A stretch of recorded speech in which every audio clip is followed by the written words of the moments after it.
Hello সবাইকে। একটা comedy থেকে আমি শিক্ষা লাভ করলাম এই সময়।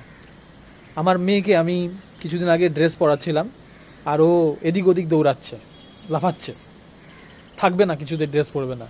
তখন আমি বললাম, আরে ভাই রুক যারা, আরে দাঁড়া ভাই। তখন আমার স্ত্রী বলল, ও তোমার ভাই না, ও তোমার মেয়ে। তো এই যে কথাটা, এই ভাই যে কথাটা, এটা জানি না কোথা থেকে এসছে, হয়তো কেউ বলেছে আমাদের সামনে বা আমাদের পাড়াতে বা আমাদের বন্ধুরা, আরে ভাই আরে ভাই। তো এখন আমি দেখছি এটা সবাই ইউজ করছে। ফ্রেন্ডদের মধ্যেও ছেলেরা ছেলেদের মধ্যেও ইউজ করছে, যদিও বন্ধু। মেয়েরা মেয়েদেরকেও বলছে আরে ভাই। হ্যাঁ, কখনো কখনো মেয়ে বাবাকেও বলছে আরে ভাই রুকো যারা, সবার কারো, এরকম ব্যাপার চলে আসছে।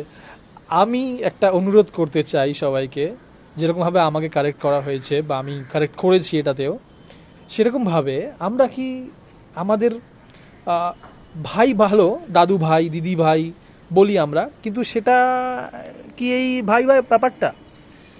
তো আমরা আমাদের বন্ধুকে বন্ধু বলতে পারি বা বন্ধুকে নাম ধরে ডাকতে পারি, বা যেরকম আমরা কাকুকে ভাই বলা যাবে না, রাইট?